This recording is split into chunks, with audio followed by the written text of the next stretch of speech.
Good morning and welcome to Crack the Mic podcast with Agent of Change, DeCorey Davis. And this week's segment is entitled Surviving Childhood Trauma Part 1. It's been said that trauma is perhaps the most avoided, ignored, belittled, denied, misunderstood, and untreated cause for human suffering. And I couldn't agree more. But when we compiled adverse childhood experiences onto this already complicated issue, it becomes even more complex. According to the National Survey of Children's Health, around 1 in 3 children in the United States report experiencing at least one adverse childhood experience in their lifetime, consequently, making the issue that much more compelling. And to help me further this discussion, I have a very interesting panel that includes the following: Dr. Keon S. Payton, President and CEO for the Institute of Trauma and Economic Justice. And also, I have a very interesting story of a person who went from grim to triumph. And she's here live in the studio to share her story, Barbara Ann Falk. Without further ado, let's delve into this conversation. Now, Dr. Payton, I know that you have done a substantial amount of research around this here very issue. In fact, your doctoral dissertation on the narrative case study of ACEs make you a very authoritative figure on the discussion. So, I'd like to ask this first question, if I may. What are exactly adverse childhood experiences, Dr. Payton? Davis, for this kind invitation to share with you tonight, and for a topic that I feel is very important to all of us. According to the Center for Disease Control, adverse childhood experiences is the lead public health and safety crisis in the country. When we talk about ACEs, which is the acronym for adverse childhood experiences, it was a study that was conducted in the 1990s by doctors Robert Anda and Vincent Folletti. Mhm. And still to this day, it's one of the largest studies of its kind with over 17,000 participants. All of those persons were high school graduates. The vast majority of them were college grads, and they were all enrollees in the Kaiser Permanente medical insurance plan, which indicates that these were middle to upper middle class individuals. And what's interesting about this study is that even though it was comprised of over 17,000 participants, it determined that untreated adverse childhood experiences is the lead cause to substance use disorders, violence, sexual disorders, sexually transmitted diseases, incarceration rates, as well as suicides, including a number of other physical health conditions like cancer and diabetes, high blood pressure, etc. According to recent studies, adverse childhood experiences is the lead cause to many of these challenges. And so I think it's critically important for us to understand what ACEs are so that we can understand how we perhaps individually have been impacted by ACEs, but how it impacts us as a society so that when we can be more trauma informed around what's Absolutely. happening in our society, we can begin to develop the types of programs and services that help to wind down the cycle of adversity and help to put people on the path of healing and hopefully thriving and success. Well said. Well said. And very interesting. And I want to ask this second question. What type of experiences are considered adverse childhood experiences, in your view, Dr. Payton?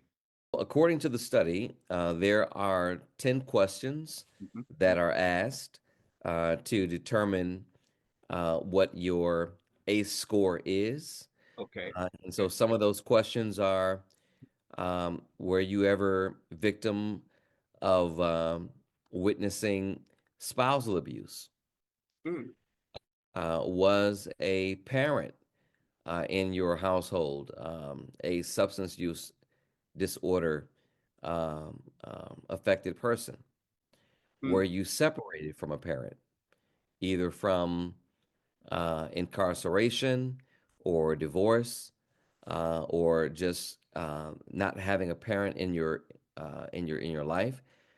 These are the types of questions that are asked that once you determine out of 10 questions that you answer yes to those questions, each of those numbers determine what's called your ACE score. And the higher your ACE score, the higher your trajectory to the risks that are associated with untreated childhood trauma in your life. Powerful, powerful. And that's very interesting. And I couldn't agree with you more, Dr. Payton. But let's just change the tides for a moment, if we may. And oftentimes, people like to avoid uh, the symptoms and things, or that there is an experience and it was traumatic. And oftentimes, I like to use what Paula White said one time: you cannot heal from that which you are not willing to confront. So I want to just ask this next question. Can or how can, I should say, adverse childhood experience impact one's health? Because people sometimes do not know that they're even, or that they had even experienced and childhood adverse childhood experience. And so what does that look like, and what can a person do, and does that affect their health? Well, the thing about adverse childhood experiences is that typically it's associated with some type of traumatic event that has happened in someone's past during the ages of 0 to 17. And typically, when these types of traumatic experiences happen in people's lives, it can often cause guilt and shame around those things. Dr. Anda, who was the co-founder of the Adverse Childhood Experience Study, he often says we should stop asking what's wrong with people and start asking what happened to people. Mhm. Because the more we can get to the root of what happened to people, the more we can begin to explain the behaviors that Power. we feel are often not socially acceptable in our communities. And so when we begin to really uncover the traumatic experiences that individuals have had in their lives, I believe that when we practice that level of reflective listening, it will help us to build capacity for empathy building. Because at the end of the day, as human beings, all of us have been acquainted with suffering. We all know what it's like to make mistakes in life and to have experienced the guilt and the shame associated with those things that are not often socially acceptable. And if you're not a strong person, if you've not cultivated the foundations of being resilient, we know that oftentimes that guilt and that shame can cause persons to turn inwardly at themselves and feel unworthy, to feel no value. And when people inherently feel invaluable or that they have no sense of self-worth, it causes persons to maladapt to negative coping mechanisms that lead to substance use addictions, that lead to I don't feel worthy as an individual, but I'm still a human being, and all of us need human connection. And so I'm laying down with people who I shouldn't be laying down with. And I'm engaging in, sexual promiscuity, which eventually leads to sexual disease. All of these things are a part of the complexity of the human experience. And when we have been traumatized and have not developed the appropriate tools and resources to help us to positively cope with our experiences, it can lead to self destructive behavior. And so I believe that in this season where we have witnessed the devastating effects of the opioid epidemic, where in communities of color, where most of our cultural influencers have facilitated music and entertainment that belittles us and makes us feel less than we are, music that talks about hoes and bitches, these things that dehumanize people. If individuals don't have a sense of self-worth, it causes them to lead to these other dysfunctional behaviors that people often judge, condemn, and criticize, while not recognizing that those negative effects are really normative maladaptive behaviors to people who have not been provided the right types of resources to cope with abuse in their lives, whether it's physical abuse, neglect, verbal abuse, sexual abuse, you name it. Um, there's a lot of trauma that's happening in our world today. And I feel that as a society, it is incumbent upon us to recognize that we are all human. And as being human, we all experience the diverse emotions that sometimes, if the right types of environments are not fostered, Mhm. can cause us to have negative emotions that can cause us to feel a lack of self-worth that could then lead to destructive behaviors that I think are contrary Mhm. to um, supporting the potential that I believe that is inside of every human being, that all of us are created in the in the image of God, and therefore we should see the best in one another. But when we have a culture and a society that fosters negativity and um, things that cause people to feel a sense of self-devaluation, Mhm. that often leads to the negative pathways of challenges, societal challenges that we're seeing in our world today. Powerful, powerful.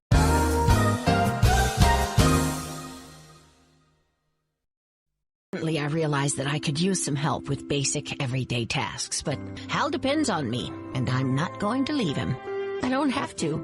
Yes, that was good news, wasn't it, Hal? Immaculate Home Health Care can give you the help you need so you can stay safely and comfortably at home from a few hours a day to round the clock. Call today for your consultation. 561-372-9108. 561-372-9108. And so, in your experience, Dr. Payton, I want to ask this here question. Can adverse childhood experience be avoided? Honestly. I think it comes with self-awareness because I'm a parent, Decory, of two beautiful daughters. Uh-huh. I have a 10-year-old and a soon-to-be 7-year-old next month. And as a parent, when I understand what is involved with developing strong roots for my daughters Mhm. so that they are growing to become better human beings and living out that ethos of doing unto others as you would have them do unto you. Mhm.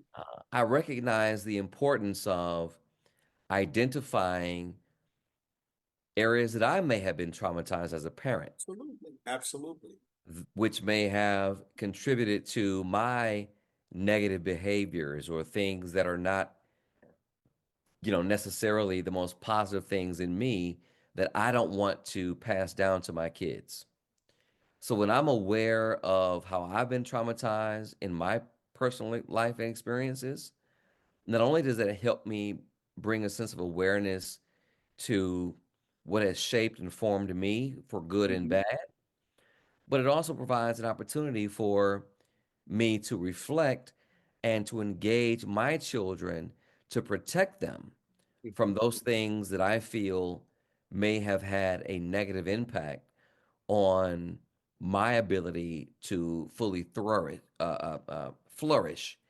and thrive as a human being, right? So that's the benefit of living, of lived experience, Mhm. where you make mistakes, we do things that are wrong, but when we reflect and we're trying to do better, hopefully the failures of life are not things that cause us to succumb to depression and negative thoughts, etc. But through the reframe, the challenges that we go through and the traumas that we face in life, hopefully, should be tools that help us to ensure that we do better to uplift the next generation that is coming before us. And if it's not to shield them from those challenges, because I feel that there is still a positive uh, aspect of going through adversity because it builds resilience, right? I think all of us have to go through our shares of ups and downs and trials and tribulations because they come to make us stronger. But when we are able to look back on the storms of life and the challenges of life, Mhm. I think it provides us with a very healthy perspective that yields wisdom in preparing the next generation for what they may face for their future, right? And so I think that when it comes to adverse childhood experiences, we should not be ashamed of the things that have happened to us in our past, but those of us who have a more healthy outlook and perspective, we embrace those things Absolutely. that formed us so that in looking at the totality of who we are as individuals, in the depth of reconciling that, we can work to build a better future by teaching our young people through our lived experiences, what are best practices and what are, some things that should be avoided as you're growing, through life. And I think that's the advantage of living and learning and growing and having ups and downs and challenges and the trials of life is that they're teaching moments so that we can pass the baton to the next generation so that through our lived experience and through our wisdom, they can grow and flourish and stand upon the shoulders of those who have come before them. And that's so powerful and well stated, Dr. Payton, because I couldn't agree with you more. Because there's an old quote that was uh, written by Helen Keller, and I'll quote it. And it says, "Life is a succession of experiences that must be lived in order to understand." So, and that's powerful. And so, how can you support someone? And this will be my final question. How can you support someone who has experienced adverse childhood experiences, in your view, Dr. Payne? Easy. You look at every human being and you see within them the sacred creation that they are. Powerful. Powerful, Dr. Payton. Powerful. Every human being is created in the image of God. Mm. Regardless if they come in the form of male, female, black, white, gay, straight, you name all the things that come in the human experience. The fact that humanity is created in the image of God means that I should start from a premise of respecting you for the God that is in you. And when I may have disagreement because your context may not be mine, your context should be a learning opportunity for me to practice listening about what it means to walk in your shoes,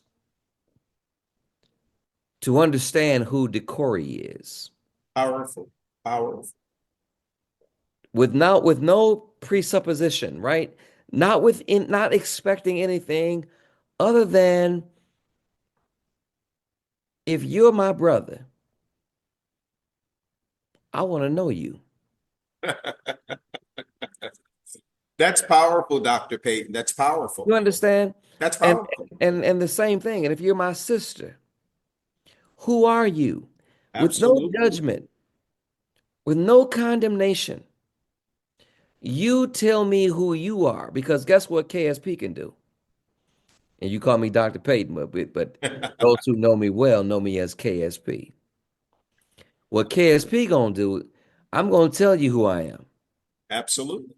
There's no questions, no query, no qualm, because I'm secure in who I am, and therefore I can articulate who I am, and regardless of whether you accept it or not, it is who I have been fearfully and wonderfully made to be. And guess what? Decory has that same right. Powerful. And I should love him and respect him and honor him in the same way that I would want to be respected and loved and honored in return. And if we could have a world like that, what kind of world would this world be? Powerful, Dr. Payton. We're going to go ahead and take a commercial. And when we get back, we're going to have a very interesting story. So don't you just leave just yet, but come back after commercial, and we're going to have Barbara Ann Falk. Thank you, Dr. Payton, for your time. I am delighted and excited that you decided to take this day with us to share here in Detroit for our second ITEJ Bring Together event.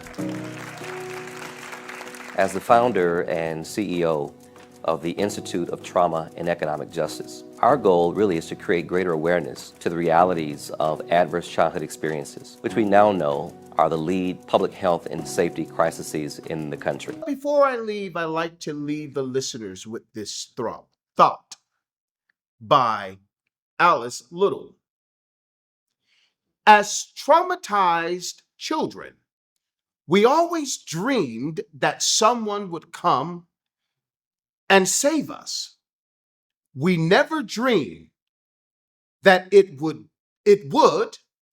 in fact, be ourselves as adults. Again, this is your Agent of Change. I want to remind you to like and share this segment and this YouTube channel. Again, this is your Agent of Change signing off with Crack the Mic and this week's segment, Surviving Childhood Traumas. Peace.